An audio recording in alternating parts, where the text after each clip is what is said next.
Hello and welcome to the Dune Minute podcast. I'm tired, John. I'm very tired. We just got off of a recording with our friend David from the Lord Hounds. We did. It was a wonderful conversation. Let me introduce the show. Hello, this is Dune Minute podcast. We're covering the sci-fi miniseries, not minute by minute. No, God. As we have said many times in the past, we are here to talk about the third chapter in the SciFi Channel mini-series. From 2000. From 2000, correct. We are both tired. This is a marathon day of recording. Yes. It feels like, you remember the days when we would do 10 episodes in a single day? Yeah, my most hated days. Yeah, it feels like one of those for me. Yes, it is. But we have a lot to talk about. We do. John, before we get into it, I just got to say, this is the first time that we're recording on the couch in a while. It's been a hot minute. It's been. All right.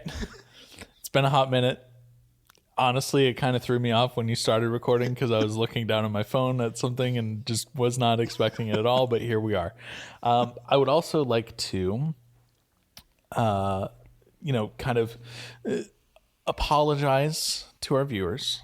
At the end of last episode, we promised a guest. Unfortunately, we had some scheduling conflicts that came up. So it is just Zach and I on this month's episode. Oh, John, I'm actually seeing the subscriber count actively go down. Oh, no. As we've said this. Shit. Yeah, sorry. Sorry, folks. I think that's more just because we've gone to posting once a month instead of every day. But listen, we're busy, all right? We got a lot of shit going on.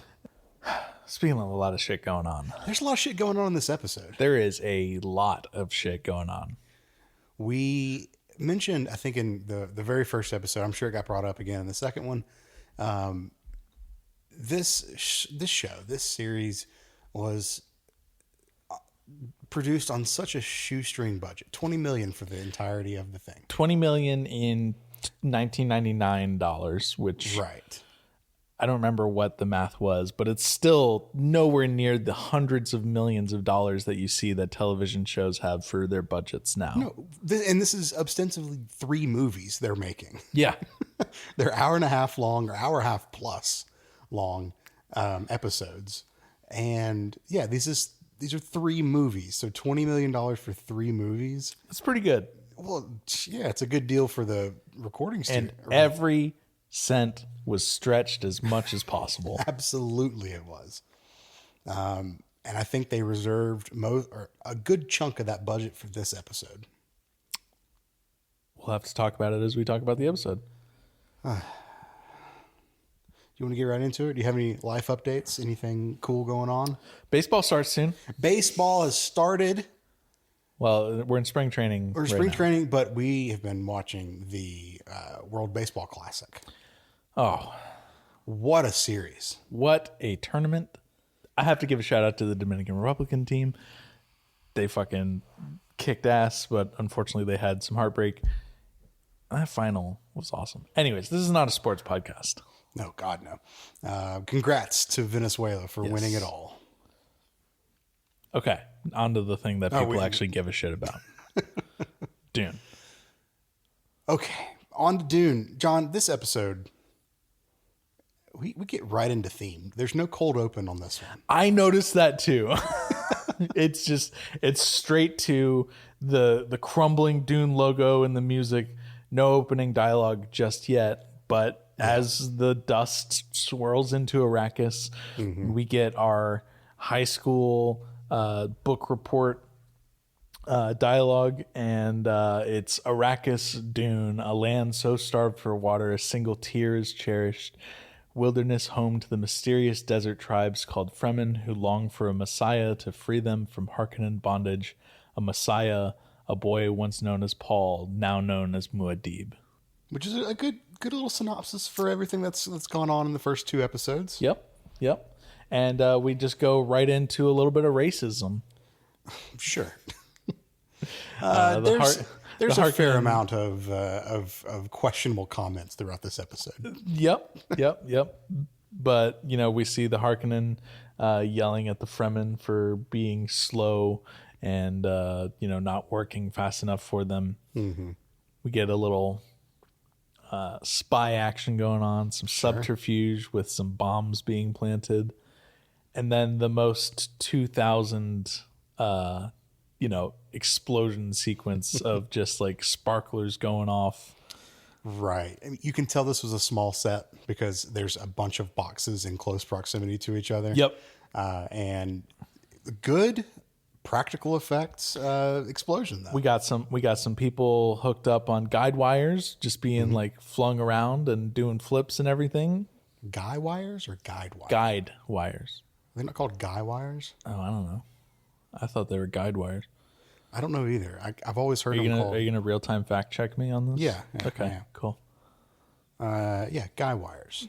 Well, anyways, they didn't bother editing those out because you weren't going to see them on your CRT in 2000, so who gives a shit? No, sorry. Guy wires are the ones that come down from like big old electrical poles and stuff. Those are called guy wires. Okay, well, whatever the wires are called. It's wire fighting team. Sure. But yeah, no, they're launched in the air. They definitely are doing some flips and tricks. It's you can see them still, but I thought overall this was pretty cool. It was good. Yeah. It was pretty good. I'm not knocking it at all. No. So this is a representation of the Fremen attacks on the spice stores that we've heard so much about in the books and other movies. We actually get to see it happen here. No, I guess we saw it in the last movie, but from a distance in a large explosion. We didn't actually see the bombs being planted. No, we just got Stilgar or someone making the weird bird sounds again, and then just a sudden eruption of explosion from the spice silos. Right. After this explosion, we get some folks, and I guess this was like a guy in a Souk Doctor mask or a hat because he had the diamond on his head, and he was talking to the Fremen who planted the bomb, and they're like, "We're gonna get out of the city tomorrow, get to the safe houses." So the spies are in the city. Yep. Outside, we got some guards patrolling. And again, whenever we get to see the sets of the city, like just the everyday goings on in the city, yep, I love it. It's great. This is world building. It's so much more alive than any of the other movies. We definitely see like the day-to-day a lot more in this than you do in Lynch or Denis Villeneuve's. We get some awesome, and by awesome I mean awful, ADR of a boy like kind of after this Fremen spy almost gets caught by a Harkonnen guard. This boy stabs the guard in the back, and then he just like walks to a door, stands in front of it. His mouth isn't moving, but you could just hear this horrible ADR of "you can go this way," and then it's definitely was some afterthought going on with all of this, but and child actors. Well, I have a lot to say about child actors later on in this episode. We'll get to child actors later in this episode. I want to point out the dope-ass 5-barrel gun that the Harkonnens carry. Pretty fucking cool. They're kind of shotgun-esque. I don't even say esque. It just is a shotgun.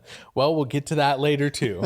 So, but it's no match for the bomb dude's wrist crossbow.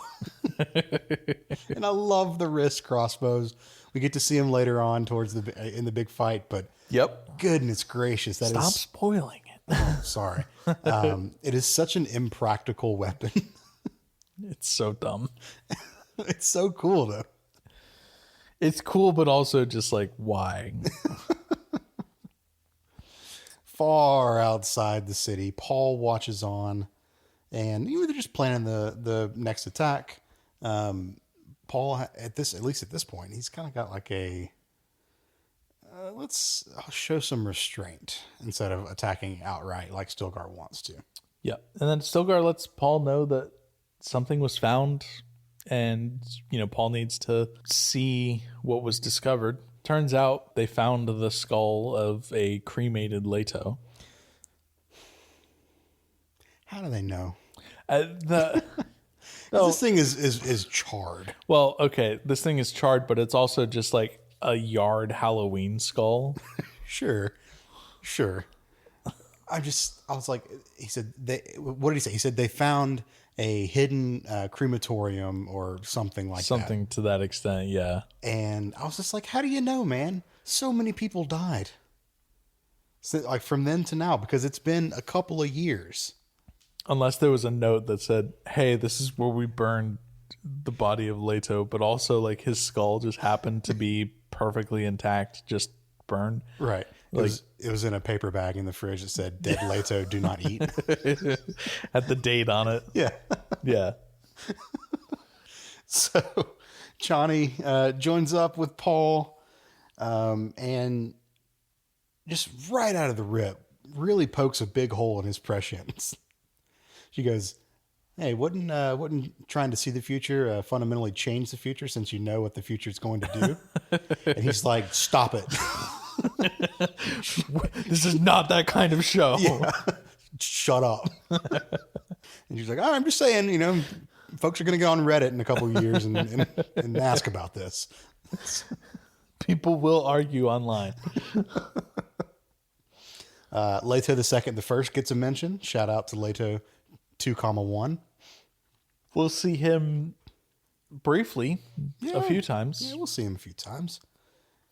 And Chani wants to go back. She's like, I'm done with this. I want to go back down to the southern. Tired. Yeah, same. Yeah. She wants to go back down to the southern siege to be with Leto the second, the first. And she asks Paul, will we ever have peace, Muad'Dib? And he goes, we'll have victory. Cool. So non-answer to her question. Or maybe just an answer, honestly. That was an answer, and the answer was not yes. Yeah. Smash cut back to Gady Prime. Fade is summoned immediately into Vladimir's chambers. Yes.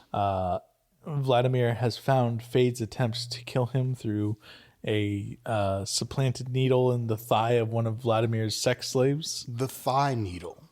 I love that they included the thigh needle in this show. Yep. That is such a small part of the books. Gets a couple mentions, a couple, pivotal plot points, but it's just such an easy thing for a production to leave out because it's so silly. But it helps kind of, show the tension in the relationship between Vlad and Fade. And I think it's a different kind of tension than what we saw in Denis' film.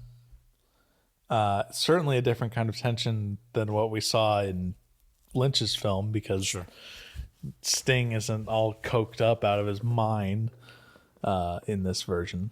And we get some of the exposition about how, as much as Vlad wants to kill Fade for this attempted coup, so to speak, he can't, because he's then stuck with Raban. Right. And Raban can barely even do what he's being asked right now, let alone, take over the entirety of House Harkonnen. Right.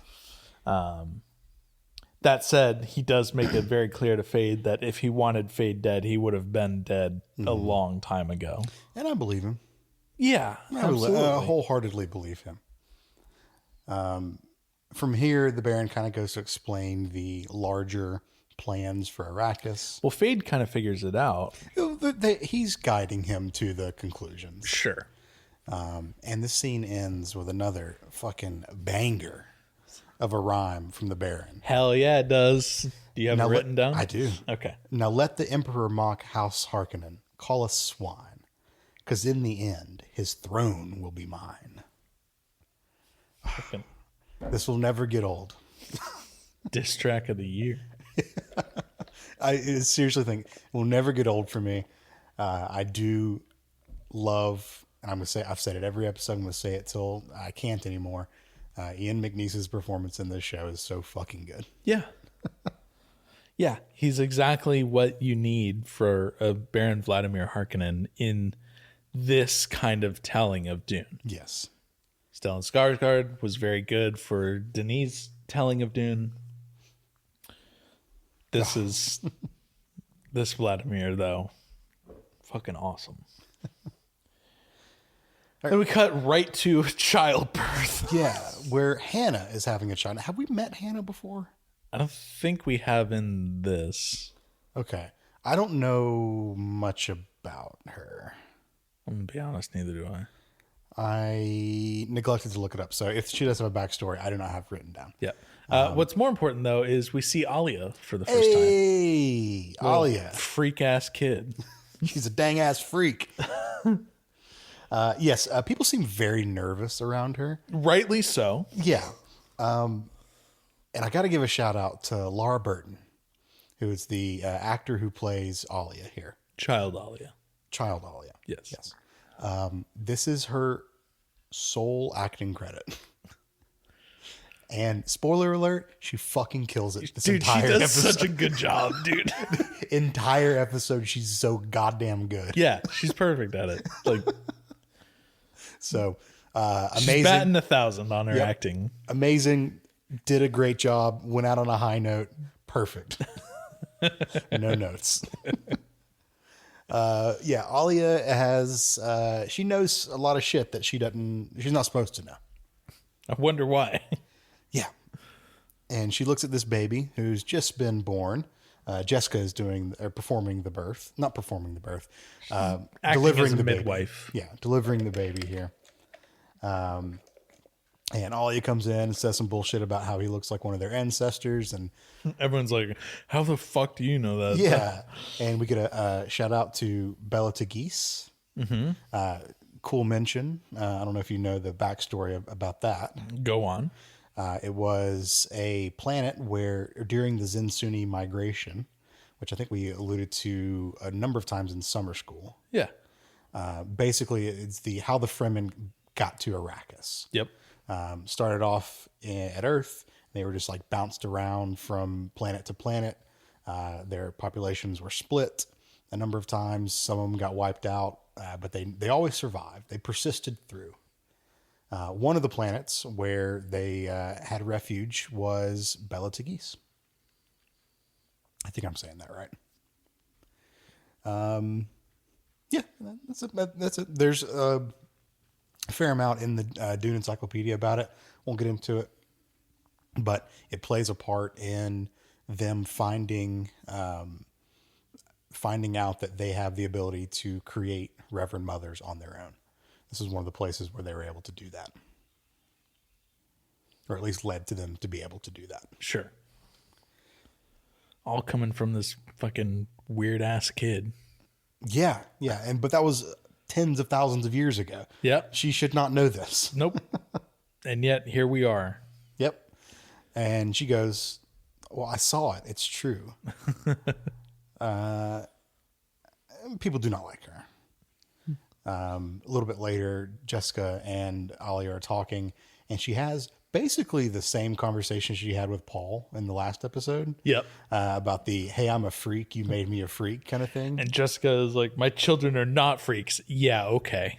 I think that's objectively false. Yep. Jessica. Both of your kids are fucking weird, Jessica.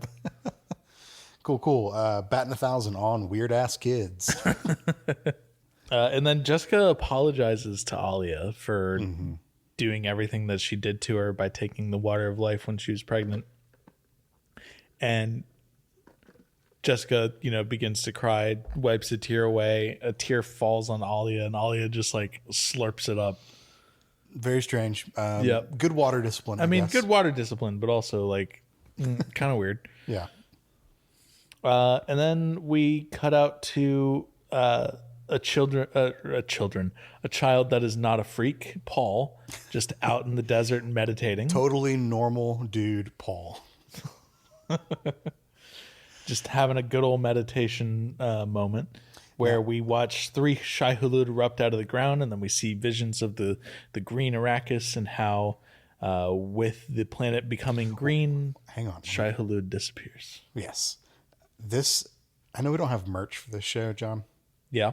but I really want to take stills from this scene in particular and make a wolf shirt. Yeah, a 3-worm moon shirt. Hell yeah. It's perfect. Yeah. But you have Denise worm, this worm, and Lynch's worm. Sure. Yeah. Yeah, that would be fun. I want a 3-worm moon t-shirt. Hell yeah. You know what I want? I want one of those. You've seen those shirts where it's a guy will be wearing it and it's his girlfriend's name and like a bunch of pictures of his girlfriend, or like, you know, people will do it with their pets or whatever. I want a Shai Hulud shirt. Sure. With just a bunch of pictures of Shai Hulud on it. I would wear a golf shirt with a bunch of like tiny patterns of Shai Hulud. Yeah. That's more my style of clothing. I would wear one of those. All right. Yeah, cool. We can make it happen. My favorite of those bootleg rap shirts is when it says Hosier, but then it's just pictures of Aragorn. That's perfect. Yeah. Anyways. All right. Vegetation kills worms. That's the point of this vision. So not a good time. No. So if Paul continues along the dream of a green Arrakis, say goodbye to the worms, basically. Damn. Yep. Pour one out. Paul then wakes up. He kind of snaps out of his vision. Doesn't wake up. He just exits his. He's yoinked out of his vision because there's a scream outside. Yes. And we see Chani kneeling over the body of a dead man who came to challenge Paul. Chani tells Paul, "This guy wasn't fucking worth your time. This bitch ain't shit." And interestingly, we get what may have been an inspiration shot for Denis Villeneuve or Greg Fraser, the cinematographer for Dune Part 1 and Part 2, where we see, Chani holding the bloody crysknife in the bloody hand, and the composition of the shot is effectively the same as what we saw in some of Paul's visions from Dune Part 1. Interesting. Okay. Or maybe I'm just so fucking in this that I'm making connections that don't actually exist. You're so Dune pilled that you're seeing lines where they're not lines. Yeah. John. I'm pretty sure that's just called psychosis, but here we are.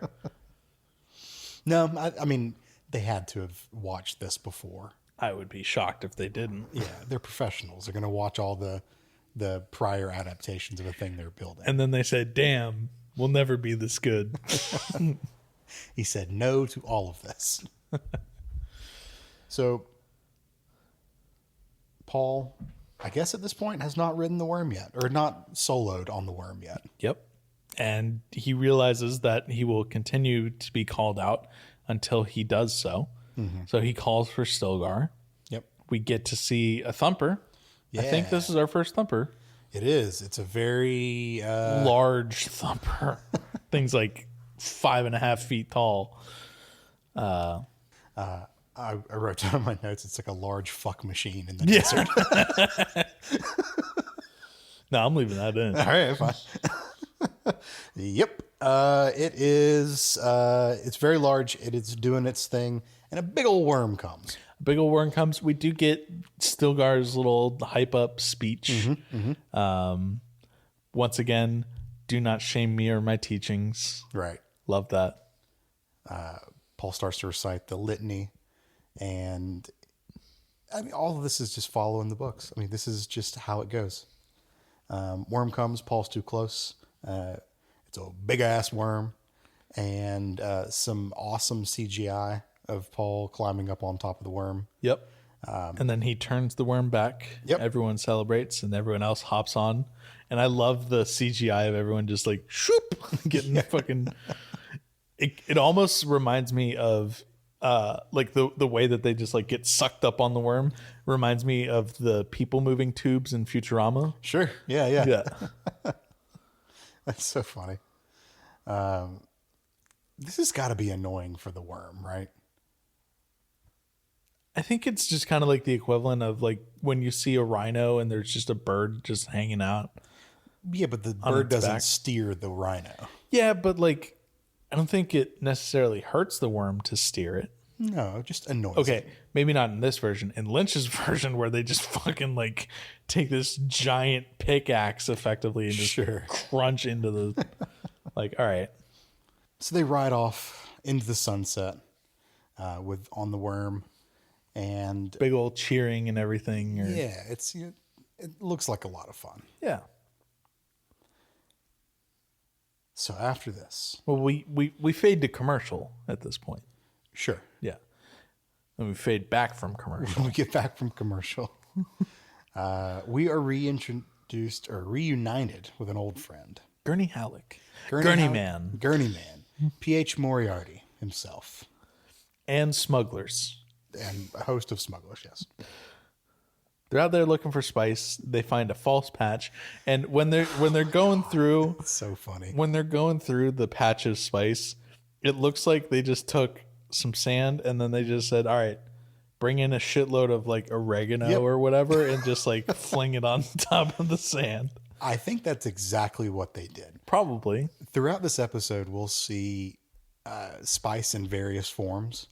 Namely, It's always green. it's always green here. Namely, Alia is like holding bowls of it at random times, and it looks like oregano. It also looks like weed. Stop giving drugs to kids. Shit, dude, she's got so many drugs. Yeah, No wonder everyone thinks she's a freak. Alia is fucking stoned all of the time. I mean, if you had to deal with all of that memory, wouldn't you be? At 2 years old. Yeah. Yeah. So this is a false patch. This is a trap set by the Fremen. It's a tarp. Yep. And the Fremen pop out of the sand just like they do in Villeneuve's movie, although this one is slightly more comical. Yeah, because it reminds me of like those early 2000s pop concerts where they would just like shoot people out of the stage or whatever. Oh, sure. They were just on like a spring. Yeah. That's what it looked like to me.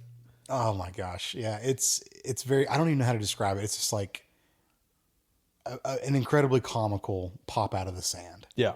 Because they're even like popping out in fighting mode, just like ah! It's so crazy.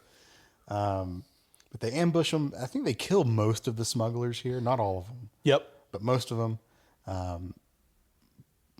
Gurney's got one knife at the neck, and Paul stops him and just says, "Hey, don't do that." Put that knife away, Gurney Halleck. Yeah, Who is it that knows the name Gurney Halleck? And then Paul's just like, "Me, bitch." We get the "you young pup." yep. And then basically they say, "Yeah, a lot of shit's happened. I'll tell you about it on the way home." Good. Yes, we don't need another recap. Thank you, TV show. Yeah.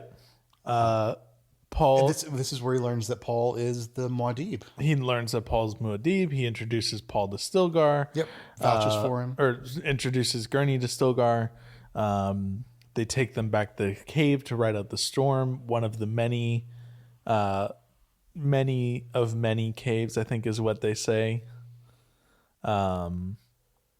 Point is that they have a shitload of these like hiding spots and Yeah. everything. Yeah. But more importantly, we get 4 glow globes. Oh, okay. So we got a glow globe count. I'm going to be honest with you, Zach. There's going to be a point where there are so many glow globes. I don't have a total count Okay. throughout all of this. And that's mostly because I was doing my notes very late last I night. was about to say, sounds like you a little slacked off there, buddy. Listen, there are so many glow globes. This is already a 10 out of 10 episode. They grow on trees, it seems like out there. You know, there's so many of them. All you have to do is shake them up and you're good to go. Shake it, shake it, shake it, shake it. I would be remiss if I didn't point out that coffee service is offered at this Coffee point. service is indeed offered. Gross. We do not see it, thankfully. Coward. But yeah, it's still a thing. Yeah. Paul does, get his recap from Gurney on Gurney's, point of view of all of the events that happened and how Gurney would, do anything to, get back at the traitor. Yeah. Well, and before he does that, Gurney pretty much explains like what the job market's like on Arrakis. He's like, it's tough out there. Tech companies leaving. LinkedIn, all this goddamn. He's like, I go through 4 or 5 interviews and just not get a call back for anything. And it's just real tough out there. It's better to find a smuggling job if you already have a smuggling job. And then Paul offers him a job and says, enlist with me. And Gurney just basically says, motherfucker, I never left your service. Right. Something interesting here, something that Gurney says that I think I found interesting, is one of this series' few times where it does make a major departure from the books. Go on. Thufir Hawat is claimed to be dead. Thufir Hawat is dead in this, which he is not in every. Well, no, hang on. In Denise, he never wasn't because he was actually shot in all of those scenes, but then they just CGI Thufir Hawat. He's never out. confirmed to be dead. Yeah. In Villeneuve's, he's just really never spoken of again. And I don't remember what happened in Lynch's, but the weird rat cat thing. Right. That's right. Okay. Got it. How could you forget? Yes. How could I forget? I would have put money on Thufir's story actually playing out in this version, but that's one of the things that got cut out. I think that's one of those things that is acceptable to just kind of cut out from a TV or movie telling, because it's so much easier in a book to just go into the weird, reasons for why he would want to be captured and everything like that. So true. We just don't get the catharsis of them meeting back up at the end before Thufir dies in the books. Whatever. Pour one out. Okay, back on Kaitan. The Emperor, Urlan, and Fenring discuss the state of Arrakis. Yep. Urlan seems so much smarter than all of them. Yep. In this moment and in the rest of this episode. So you just said about the Thufir Hawat thing, a deviation from the books. This whole subplot with Urlan being, Miss Detective and everything is entirely, an addition. Well, they're giving her more to do, rightfully so. And honestly, it adds to the character and makes her that much better. So, yep, I agree. They're also discussing, Vladimir's motivations. Yep. And possible, plans for the future. Fenring genuinely looks impressed. Yeah. With Urlan here. Well, because Hasimir and Urlan together basically lay it all out to Shaddam, who then is like, all right, fucking bring me Vladimir. Mm-hmm. Yeah. Yep. And then we're just straight back to Paul fucking tweaking out, meditating in the desert. We get the first of a couple of instances of the weirding way being used. Yep. And he like Naruto runs away from this assassin. It's a very anime move. Yeah. Does a sick dodge. Yeah. But we do get the Sardaukar assassin subplot. Yep. And, it's a Sardaukar spy that was hiding among Gurney's men, meant to kill Paul. Clearly he failed. Paul, instead of having his water collected for the tribe, says, no, there's something that we can do with him later. And then we send him off and we'll see him in about an hour. We get a dun dun dun. Yeah. After this, Paul then allows Chani to return to the Southern Siege and bring back Jessica. Presumably also Alia. Presumably, yes. Gurney Halleck hears this and he's like, that bitch is alive! That bitch. Back to Kaitain. Irulan gets a debrief on Muad'Dib. She wants to know what he looks like, and the guy that is telling her all these things is basically shrugging his shoulders and says, I have no fucking idea. Yeah. Maybe he's multiple people. Maybe he can be multiple places at once. Maybe it's one person. Maybe it's 1,000. I don't know. Well, it's the same kind of mystery that they had around the Liette person. Yep. You know, these, I guess, religious leaders in the Fremen culture are always kind of mysterious. To be a completely unmysterious religious leader. Not in this world. No, not in this world. Then we go back. We're flipping, flopping around all over the place here. Back to reality? Yes, gravity is still here, thankfully. Oh. We pop back in after a raid, and Ophium shows Paul a captured guild agent. Hell yeah, he does. And oh my gosh, he does the sneaky snake's little slither up. I'm a snake. I'm a sneaky snake. I don't have I think we said it in the last episode, but I don't have it right in front of me, the actor's name who plays this guild agent. But fucking nailing it. I love this guy so much. He's so weird looking. And he's got a stupid hat on. I think you mean the best hat. And I don't even want to call it like he's being mysterious. He's just being weird. He's like trying to act mysterious, but doing a bad job of it. Yeah. He's always doing weird shit with his hands. Yep. These like over dramatic like Yes. moves and everything. It's so funny. And this like slink up as he stands and looks over his shoulder at Paul is just so hilarious.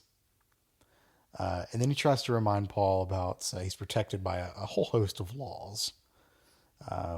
And Paul Your laws goes, don't mean shit. yeah, he's like, this is the Wild West, baby. Shit's wild in the hood. Pow, pow, pow, pow, pow. We don't listen to you. He threatens to take their water. This guild agent does a very good scared face. And I wanted to just quickly point out that this was very, very intense dramatic lighting in this scene. They're doing like hard half light on his face to where his face is like split down the middle with shadow versus light. Yep. Looks like they bumped up the contrast a good bit in this to accentuate that fact. And it's, they're just riding that contrast dial this contrast entire and saturation on all of it. Yeah. But it's this real interesting lighting here. Paul lets him go back to Arakeen with a message to the Harkonnens. This war is hopeless, and they, parentheses, the Fremen, cannot be defeated. Your days are numbered. Your days are numbered. And he looks at the guild representative when he says that last part. Yeah. Stilgar presses Paul, believes that the men will question Paul's intentions, but Paul's just like, they cannot possibly know what my intentions are. Well, yeah, no shit. They're going to question them. Like, come on. Alia is just looking at a fucking rat. It almost gave the sense that they were having like a conversation. Kind of. Yeah. Yeah. I don't know. But she's just being a weird kid. Anyways. She's a strange kid. Chani has returned to the Southern Siege. Yeah. Chani and Jessica discuss why Leto II the First is being kept away from the rest of the children. Chani believes that he will not learn the ways of the Siege. And Jessica's like, your kid's got a little more important shit going on, so how about you chill out on that shit? Jessica's being a typical grandmother here. A very overbearing grandmother. Sure. Yeah. And I feel like this, like they kind of get into a little bit of a spat here. Just a very minor one. Yeah. It's a disagreement or a differing of opinions is probably a better way of saying it. It's definitely a, hey, don't tell me how to raise my kid kind of conversation. Yes. And I was like, I think this is something that a lot, if not most of mother-in-law and daughter-in-laws have this kind of conversation once there's a kid around. Yeah. But the conversation shifts to something that's a little more important. And it's the conversation about how Chani needs to recognize that while she loves Paul and while Paul loves her, Paul needs to be available for political marriages. Yes. And it's something to the extent of Jessica saying, for the good of all of us. And we certainly will not hear that line at any point again in the future. Nope, they would never do that. Nope. Why would they set us up for anything like that? What they will do, though, is they will send us right back to Kaitan. Vladimir and Fade are being walked around the palace by Hasimir Fenring.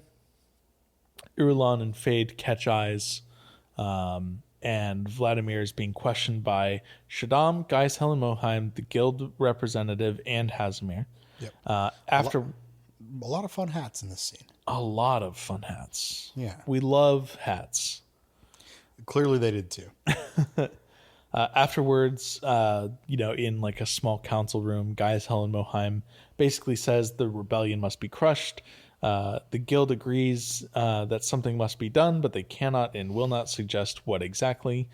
These coy sons of They're bitches. they're in there. I agree you should do something, but I shall not say what it is. Hasimir says they cannot unilaterally move on the Harkonnens. Yeah. So Shaddam just says, fuck it, we're moving to Arrakis. We're getting the band back together. We're going to Arrakis. Orders 4 whole chickens and a Diet Coke. They get in a fucking 15-passenger van. Yep.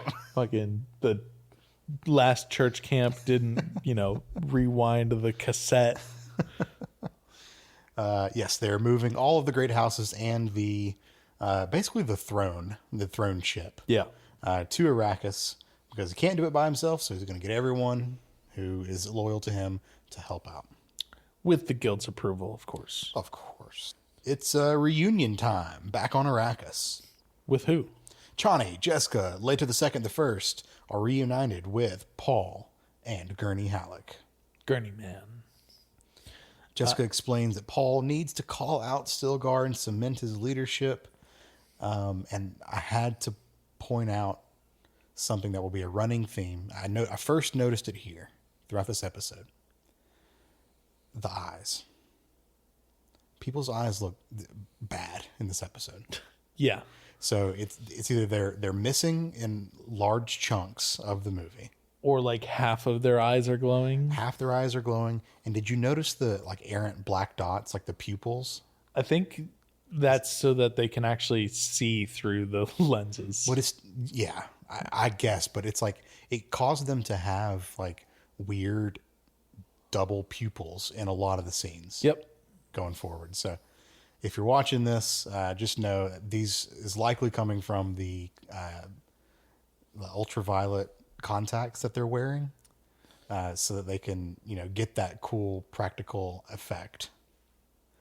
But with the different blockings and the different camera angles and everything, just doesn't show up in a lot of time. Yeah, it was definitely more noticeable, I think, in this episode. Yeah. Compared to previous ones. Yep. But you know what? They were doing what they could. It's fine. It's fine. It does not detract from the story. It's just a little bit distracting. Sure. So Paul lets Jessica know that he knows all about the Kwisatz Haderach And the Missionaria Protectiva. and their breeding plans and Jessica's part in it. There's a glow globe in the room. There's so after they break off from this conversation, Gurney pops in and is like, "You fucking bitch, you killed him. I'm going to kill you." Gurney turns off a glow globe. How does he turn off a glow globe? I don't know, but he does it, and it's fucking rude.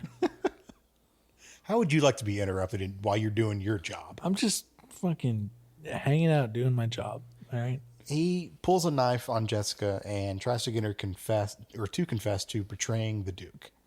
And Paul saunters back in. It's like, what's going on, Gurney? Bro, chill out. Yeah. They explain UA's betrayal. Gurney, thankfully, accepts this pretty quickly. Has a ton of remorse begs for forgiveness, and I guess they grant it because he doesn't die. It's important. Yeah, and Paul's just upset that he didn't see this coming. Yeah.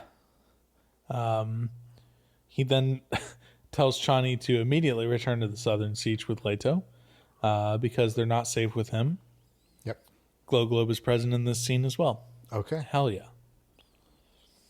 Paul watches Chani and Leto the first leave before he also, in turn, leaves and returns to Siege Tabor. We see him overlooking the empty courtyard. There's an inactive giant glow globe. Okay. And the Maker Pit, where there are also inactive glow globes. The worm is still just hanging around, the little baby worm. Sad they just left him. Yep.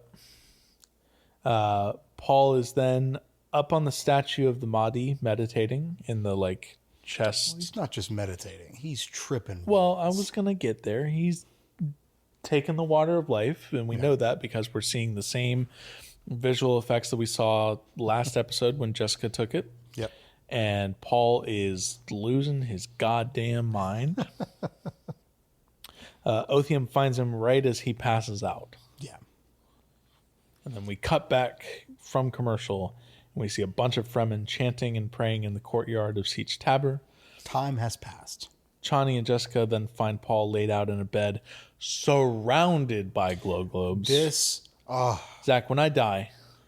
Yeah, I'll do this for you. Thank you. Yeah, this is cool. I'm this because you helped me out last weekend in the process of building out my office. Mm-hmm. And the thing that I've been thinking a lot about is lighting. Glow globes. Oh man, they look like they just give off the perfect amount of light. Mm-hmm. And he's got these glow globes surrounding the bed. Did you get a good count of how many surround the bed? It's got to be like 12 to 15. There's a shit ton. Yeah. Yeah. And it just looks great. Now, install a clapper onto those bitches. Sold. If I can just walk in and clap on my glow globes, hell perfect. Yeah. So it's real good stuff. Jessica lets us know that he is alive, but he is unrevivable. Chani tells Jessica that he's taken the water of life after kissing Paul's unconscious body, which is kind of weird. Yeah. You gotta have consent, Chani. Yep. Chani then takes more water of the drowned Maker and mixes it with her headband, I think. Sweat. Some kind yeah. This well, it's in the books, she mixes it with her sweat or like her saliva or something like that. Something because to dilute desert it. spraying. And, Yeah. Yeah. This wakes Paul. He wakes up like Narcan style. Yeah. Very inspired by Pulp Fiction, Yes. kind of shot to the heart Yeah. of adrenaline kind of thing. Yeah. Paul then takes Jessica's hands and just gets all weird and just basically mind fucks her with Kwisatz Haderach shit. Oh man, if you didn't think it was possible, Paul is now more annoying.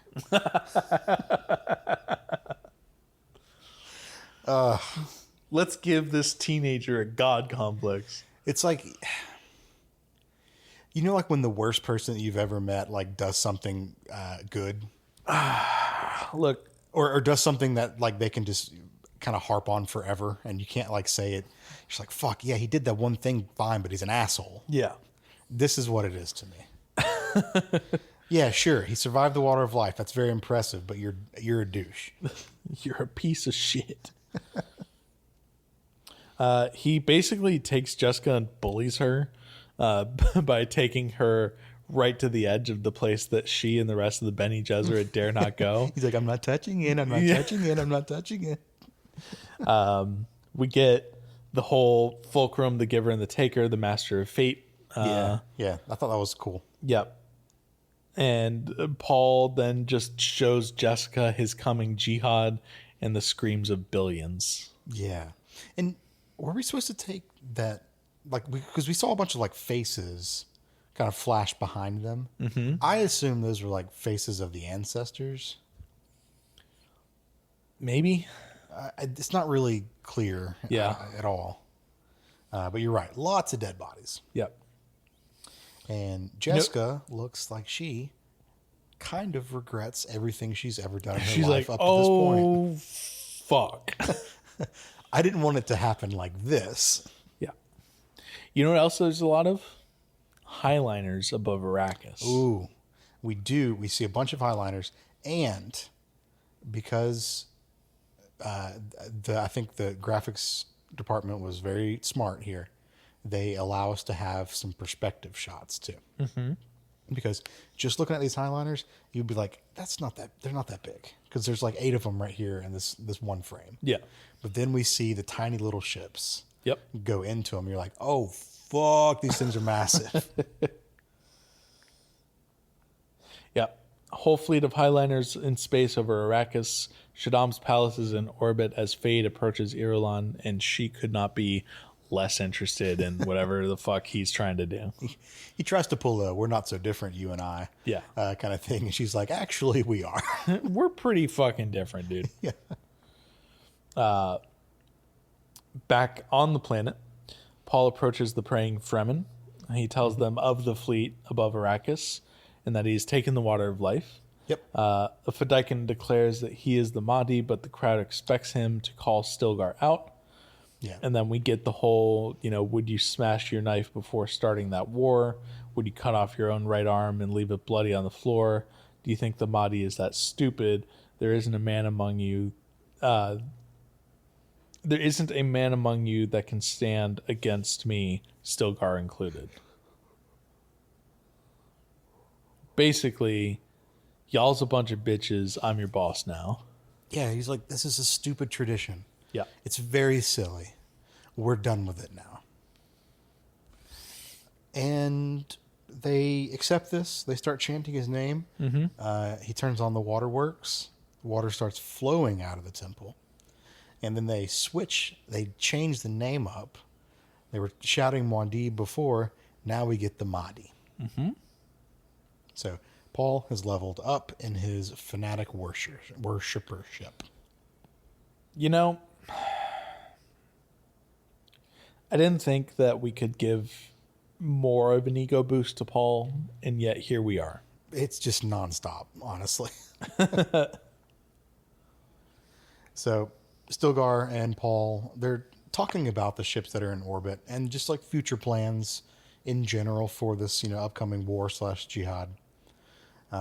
Paul tells Othello to take his trusted men.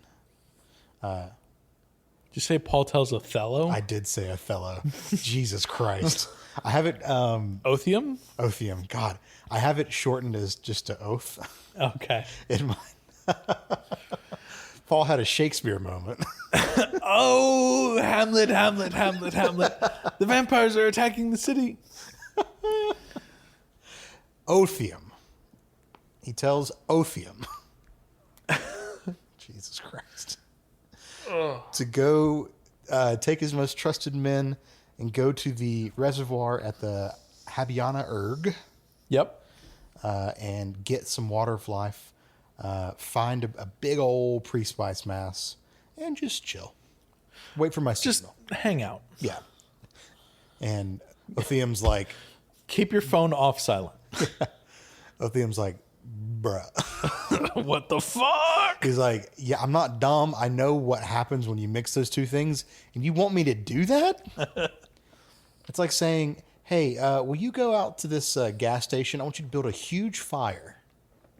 Don't do anything, but just have a lot of open flame next to this gas station. Just put a bunch of newspaper and fucking lighter fluid and just hang out. Yeah.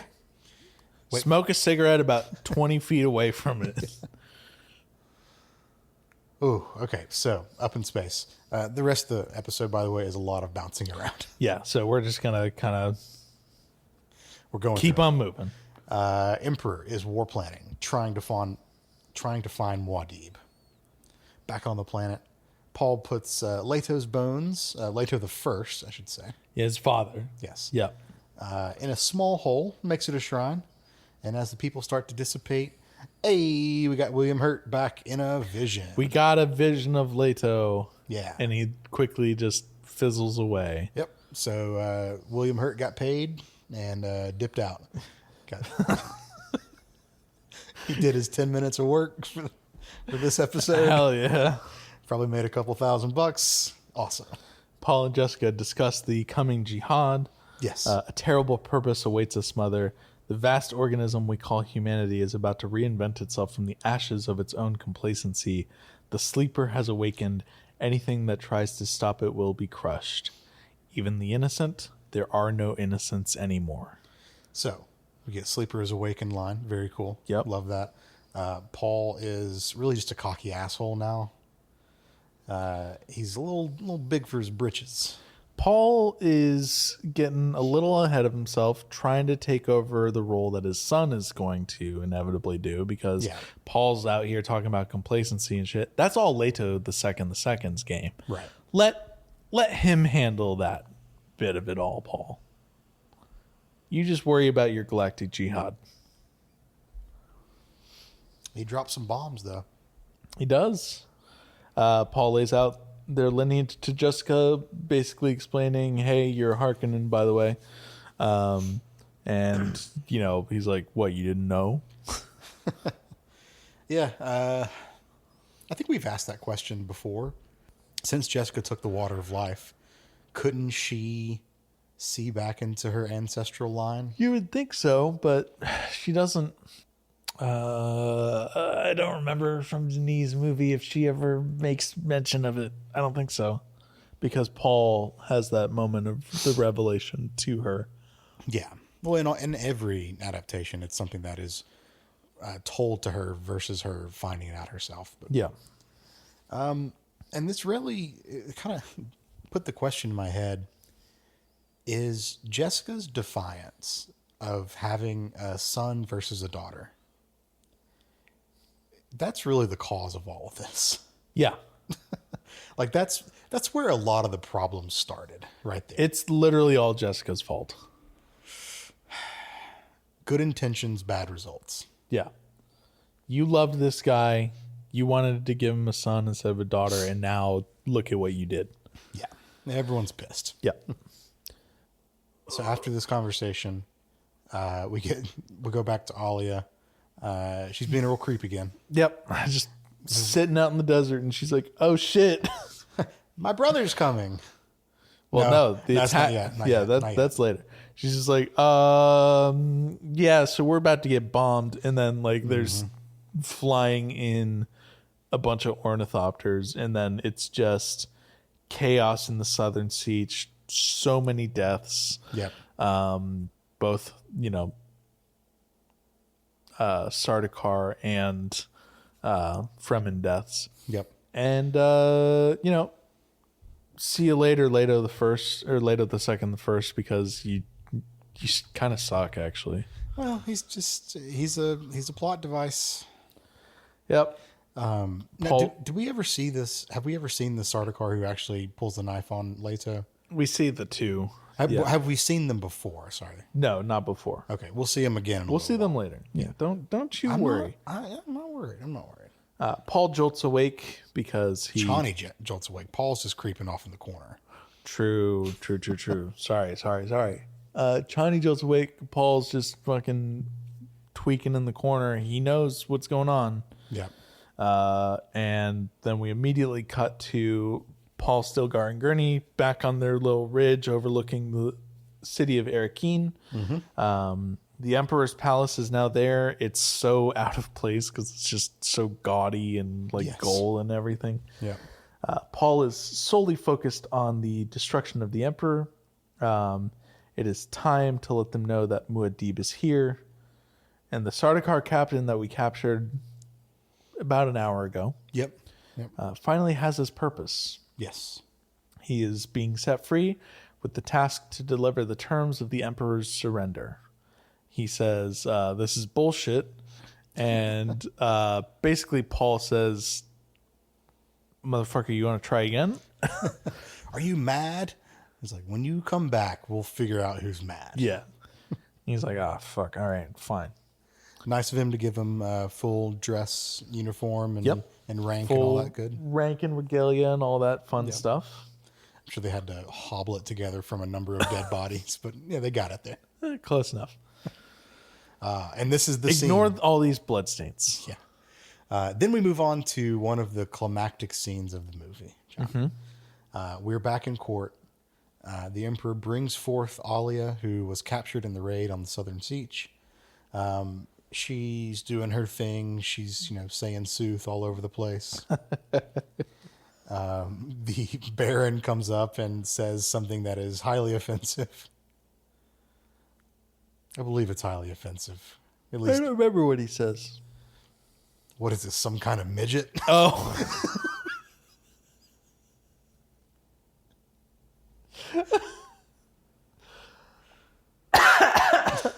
It's like, geez, all right, well, yeah, 2000s. Hey. Oh, God. Alia's being very defiant, and the Emperor's like, hey, you should maybe not do that. Guy selling Moham's like, kill it! Kill it! You have to kill it! She's in my mind. We get the name drop of Abomination. Yep. And then Irulan recognizes, hey, y'all's a bunch of dumbasses. This is Leto's daughter. Yeah. Again, Erlon is the one to connect all the dots here. Yep. And then everyone is a gasp Yeah. by the revelation.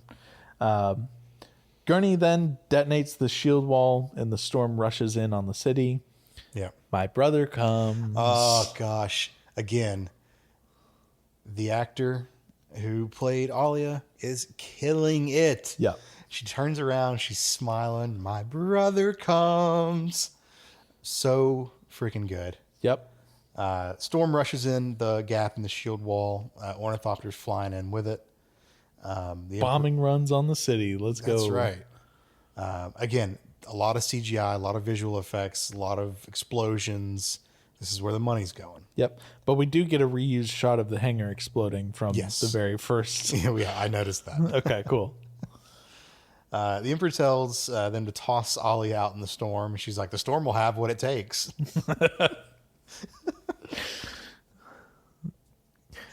And This fucking. Just leave this kid alone. I love her so much. Stop messing with her. You're not going to scare her. And the Baron, such an opportunistic coward, rushes up and grabs her from behind. And in their little tussle, Alia has her little pinky Gom Jabbar. It's a thumb.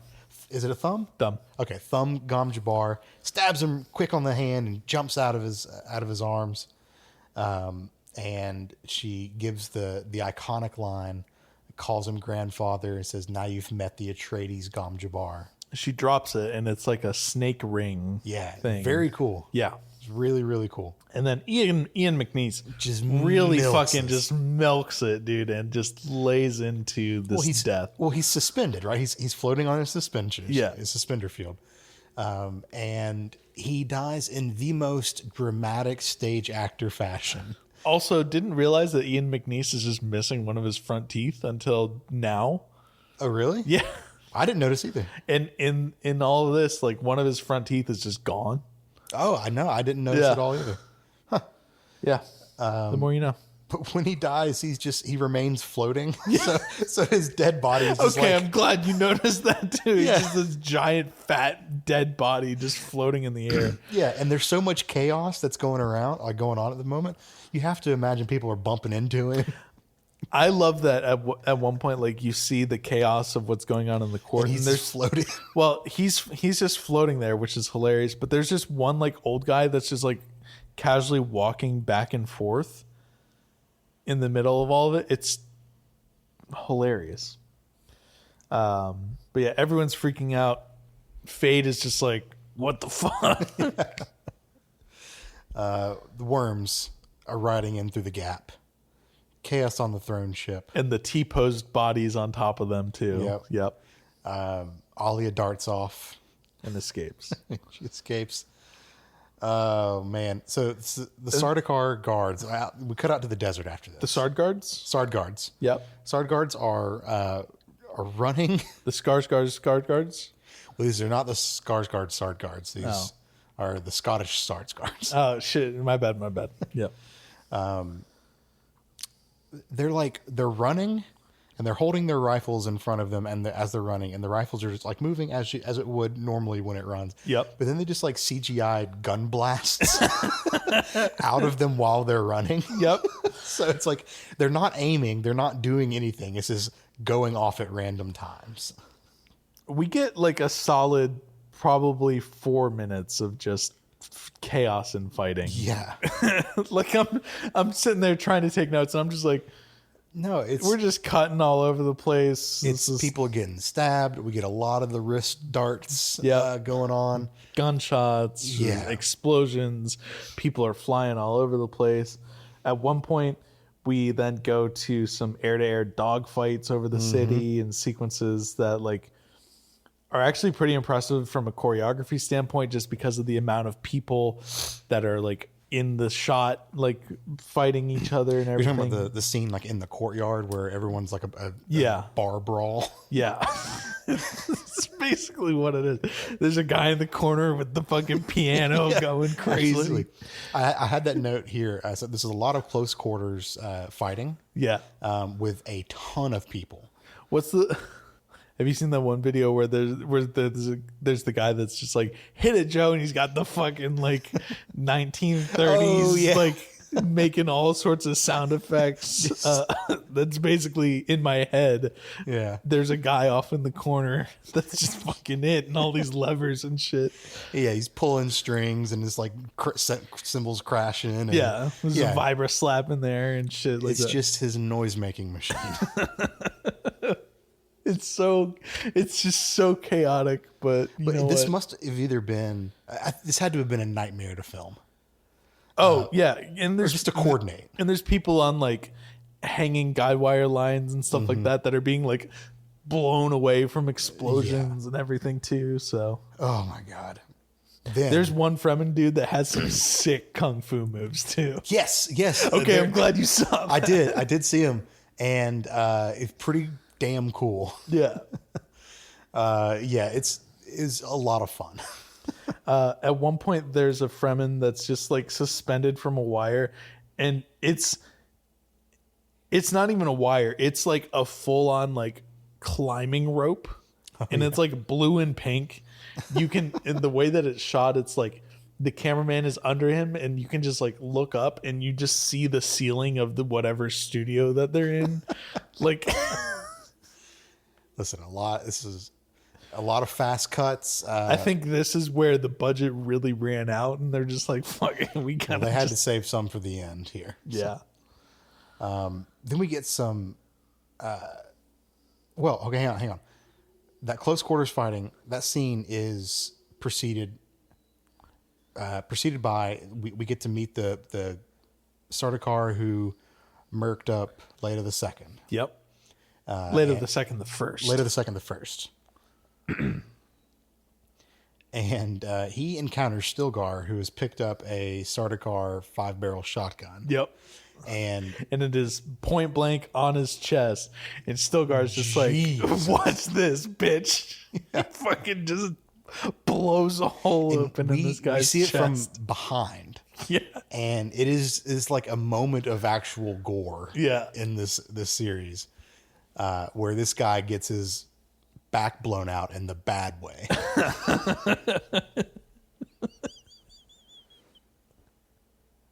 Hell yeah. God. So he's dead. Yeah, the Fremen rush and take over the palace and everything. Yep. And when the dust is finally settled, Raban is alone walking through the streets. Mm-hmm. He hears a crying woman off in the distance and coughs of the dying. To his surprise, there are even more Fremen, and he's completely surrounded. Yeah. Stilgar, with his 5-barrel shotgun, is looking down on him, and he just like hoists his gun up and like walks away. Yep.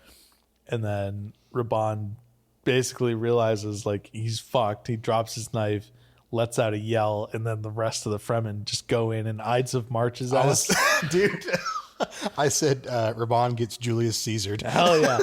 And then there's just like this kid that like sneaks Raban's head away, runs up a set of stairs and hoists it above, and everyone starts cheering. Did you see the old lady in the front of the cheering crowd? Yeah. She was just like, I don't know what I'm doing here, but yay. Oh, God. All right. It's very good. Let's wrap this up. Paul's escorted to the palace, and he walks over so many bodies. Yes. He returns to his parents' room and tells Chani about the waters of his homeland once again. Yep. Chani laments the death of their fathers and of Leto II the First.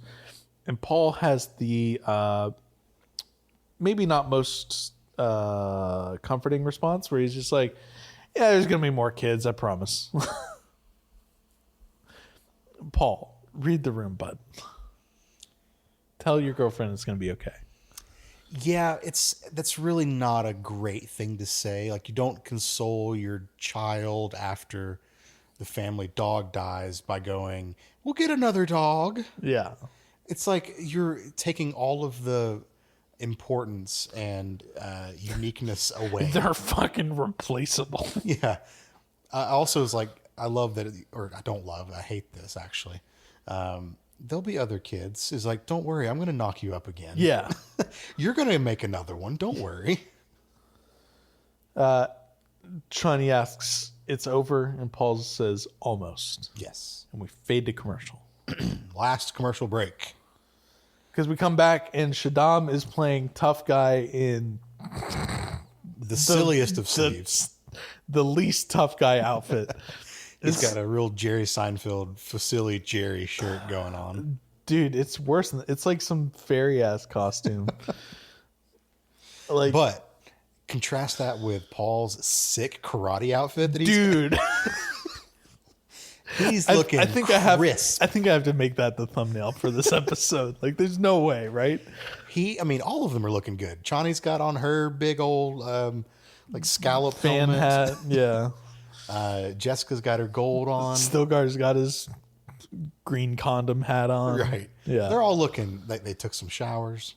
Yeah. They got some new clothes on. A little bit of time has passed, I guess. But they're just looking crisp. Paul tells the guild to kick rocks. And this is, dude, we get the full formation. Oh, yeah. We get the guild Backstreet Boys formation. They're doing the hand gestures. This is the iconic guild scene here.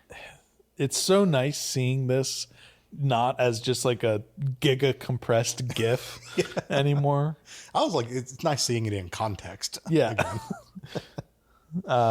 He basically tells the navigators to move the ships out of orbit. The guild refuses, and Paul issues his ultimatum. Before we get too far away from it. Yeah. When the guild line up in their flying V and they're doing their hand gestures. Yeah. We get a quick look back at the Paul's crew. Did you see Alia cracking up? Dude, Alia's losing her shit. She's losing her shit the entire time throughout all of this. And I don't know. I think that was directed. No, it's definitely intentional because she's fucking insane. Yes, but part of me wants to believe that that's just the kid actually cracking Just up. laughing at the goofiness. Probably. I don't know. Because I would. There'd be no way I could keep a straight face if they come up to that. Like, what the fuck are you doing?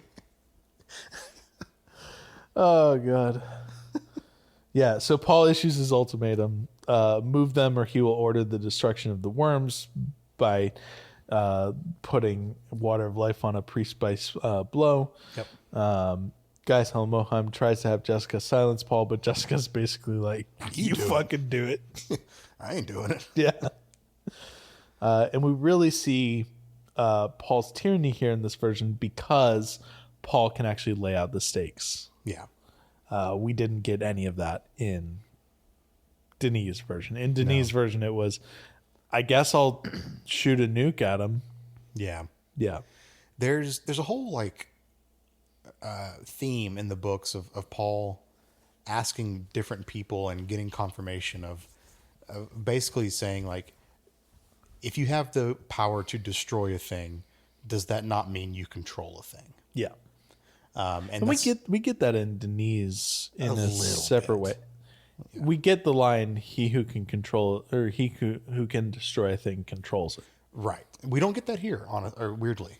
That line is left out here, but I think the point is driven home a lot more than it is in Denise. Yep. Irulan steps up. Yep. And she basically she's like, Dad, I know how to fix this. She's the mom that steps up. She's like, I think I know how to fix this. And the Emperor catches on. And he's like, no fucking way. Yeah. No fucking way I'm letting you marry this guy. And she's about to, what I think is propose a very elegant solution to that could possibly end all this. But then Fade comes out of the Fade is like, Canley! Yeah. And I paused it right at the perfect moment. It's right after Fade he's starting to walk out, and Julie Cox looks kind of towards the camera but down, and just the look on her face is like, this son of a bitch. She's like, Jesus fucking Christ, I was this close, and you had to just open your goddamn mouth. Yep. Fade demands satisfaction as the now Baron of House Harkonnen. Fade wishes to fight Paul with the Emperor's blade in his hand. And that is exactly what they do. May thy knife chip and shatter. Yep. And we don't get may thy knife chip and shatter. I mean, no fucking no you in this. I thought this fight was pretty good choreography. Yeah, Fade's talking mad shit to Paul. Yep. While Paul's getting ready. They trade blows and strikes, eventually knocking knives out of each other's hands. Follows a lot of what we've seen in other. I guess at this point it follows the Lynch film in terms of how it kind of portrays, but it's a much more active and I think it's interesting a much more fight. well done. Yes. No, I fully agree. And we get the hip needle. We do get the hip needle. Yes. So basically, to get there, each of the men are, a little wounded from some strikes and stuff. Fade pins Paul, and then he's got a hip needle that's got some poison. He's going to hump him to death. Basically. But Paul hits him with the, cousin thing. Yeah. And that kind of leaves Fade It distracts him just stun locked just enough for Yeah. Paul to, get the killing blow. Right. And it kind of wraps up quickly after this. So, speaking of our friends at the guild, Yes. I love that they just kind of snake their way out. The main guy's just kind of doing his thing, being a distraction while the rest of them are moving away and everything. So funny. Alia claps. She's the only Ali one. is the only one that's clapping. Yeah. Paul's staring down Irulan and Shaddam. Shaddam tries to stop Irulan, but Gaius Helmoheim intervenes and basically says, "You cannot stop this thing. The spice must flow." Shaddam leaves in disgrace. Paul returns to Chani and leaves Irulan alone standing in the middle of the room. And I think it's very fitting that we close with the line from Jessica. You see her standing there so haughtily, so confident. Let us hope she finds solace in her writing and her books. She'll have little else. She may have my son's name, but it is we, the ones who carry the name of concubine, that history will call wives. It's fitting because that is how the book ended. Yep. That is the actual perfect ending of the story. We end with Paul and Chani embracing as they walk out to the desert. Yep. A very different ending than Villeneuve's. It's kind of a loving ending here instead of tension. It's not that Chani goes and runs away and is pissed off and everything. And, I understand why Denis kind of broke off with Chani's story to, make her a little more, respected as a character or respectable as a character. Right. But So what'd you think, man? How'd you like this episode? it's a very good episode. It's a very good way of wrapping it. We have Alia. We have all the things that, you and I both really disliked about Denise Part 2. Yeah. Or disliked about not being in Denise Part 2. Yeah. I think I'm going to give it an 8. 8. Okay. I'll join you at an 8 on this one. Yeah, it's real fucking good. It's of not course, there are perfect, things obviously. that, it's Yeah. never going to be perfect, but also, we got a fuckload of Glow Globes. We got a fuckload of Glow Globes. We get a three worm moon t-shirt idea. Hell yeah. And Alia just steals the show. She's so awesome in this. I think she is my favorite character in this series so far. Child Alia. I think my opinion will change as she gets older. I don't know. She does continuing to be pretty cool. Yeah. Guess we'll find out next month. We will. Yeah, that's just good. So I know we've said it 1.5 million times. We're going to say it again. If you haven't seen this miniseries, if you're just listening to us talk about it, go watch it. It's real good. It is on YouTube for free, but it's terrible quality. The Blu-ray copy is like $20 on Amazon. I don't think it's streaming anywhere on any services, but I don't think so. and there are other means, but we can't condone those. So yeah, go watch it. It's really good. So, John, what is next for us? We're talking about Messiah next month. We are talking about Messiah. Specifically, part 1 of the 2003 sci-fi miniseries, Yes. Children of Dune. This miniseries keeps on going. Hey, it's the gift that keeps on giving. Yeah, well, 3 more gifts. Yep. Shut up. So, Yes, we'll be back next month with a guest to talk all about Messiah, and I'm sure we'll have more formulated and well thought out thoughts about the trailer for Denise Part 3 at that point. right. That is correct. As we talked about at the start of this episode, we have recently sat down with David from the Lorehounds to kind of give our immediate hot takes and thoughts on the trailer. So definitely go check that out. We'll have that linked in the description of this episode as well. Yep. All right, cool. Well, reach out on Blue Sky if you'd like. That's where we get the most of our interaction. Send us an email if you wish at duneminute@gmail.com. We are at duneminute.com on Blue Sky. That's right.